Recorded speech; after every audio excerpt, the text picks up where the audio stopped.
বর্তমানে বঙ্গোপসাগর থেকে জলীয়বাষ্পের প্রবেশ যথেষ্ট বেশি রয়েছে। এর প্রভাবে গত 24 ঘন্টায় দক্ষিণবঙ্গের বিভিন্ন জায়গায় হালকা থেকে মাঝারি ধরনের বৃষ্টিপাত হয়েছে। উত্তরবঙ্গের দু এক জায়গায় হালকা বৃষ্টি। রাতের তাপমাত্রা সামান্য বেড়েছে, যদিও দিনের তাপমাত্রা স্বাভাবিকের থেকে কমই রয়েছে অনেকটা। আগামী দু একদিনে তাপমাত্রা খুব একটা পরিবর্তন নেই, তারপর 1-2 ডিগ্রি মতো কমবে রাতের তাপমাত্রা, তবে দিনের তাপমাত্রা স্বাভাবিকের থেকে বেশ খানিকটা কমই থাকবে। দক্ষিণবঙ্গে প্রধানত বিক্ষিপ্ত ধরনের হালকা থেকে মাঝারি ধরনের বৃষ্টিপাতের সম্ভাবনা, উত্তরবঙ্গে দু এক জায়গায় হালকা বৃষ্টির সম্ভাবনা। ঘন কুয়াশা থাকার সম্ভাবনা রয়েছে সকালের দিকে। উত্তরবঙ্গে সেই সাথে শীতল দিন থাকার সম্ভাবনা রয়েছে আগামী 2-3 দিন, এবং সেই সাথে ঘন কুয়াশা থাকার সম্ভাবনা উত্তরবঙ্গে। 21 থেকে 23 তারিখ পর্যন্ত প্রধানত শুষ্ক ওয়েদার দক্ষিণবঙ্গের জন্য থাকবে।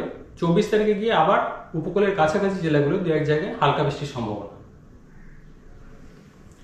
এর প্রভাবে বিশেষ করে 18 তারিখের যে বৃষ্টিপাত, সেই কারণে কৃষকদের বিশেষ করে শাকসবজি, ফসল, ফলমূল এইগুলোর ক্ষয়ক্ষতির সম্ভাবনা রয়েছে।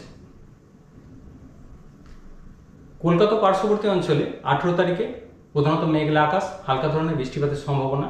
পরবর্তী কয়েকদিন শুষ্ক ওয়েদারই থাকবে, তবে দিনের তাপমাত্রা 20 থেকে 22 ডিগ্রির মধ্যে থাকবে। রাতের তাপমাত্রা 16 বা 15 ডিগ্রি কাছাকাছি থাকবে। দিনের তাপমাত্রা স্বাভাবিকের থেকে অনেকটা কমই থাকবে কলকাতার জন্য।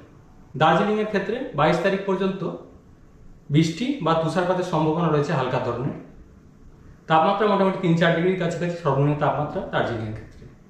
দীঘার জন্য দু এক পশলা বৃষ্টির সম্ভাবনা, হালকা বৃষ্টির সম্ভাবনা রয়েছে দীঘায়। তাপমাত্রা সর্বনিম্ন 16 থেকে 14 ডিগ্রির মধ্যে দীঘার ক্ষেত্রে থাকবে। আবহাওয়ার সামারি এইরকম দাঁড়াচ্ছে। দক্ষিণবঙ্গের জন্য হালকা থেকে মাঝারি ধরনের বৃষ্টিপাত বিক্ষিপ্তভাবে থাকার সম্ভাবনা রয়েছে। উপকূলের কাছাকাছি জেলায় দক্ষিণবঙ্গে বৃষ্টিপাতের সম্ভাবনা। সকালে দক্ষিণবঙ্গে ঘন কুয়াশা থাকার সম্ভাবনা রয়েছে। উত্তরবঙ্গের জেলাগুলোয় শীতল দিন থাকার সম্ভাবনা, অর্থাৎ দিনের তাপমাত্রা স্বাভাবিকের থেকে প্রায় 5 ডিগ্রির মতো কম, এবং রাতের তাপমাত্রা দু এক জায়গায় 10 ডিগ্রির নিচে থাকার সম্ভাবনা রয়েছে।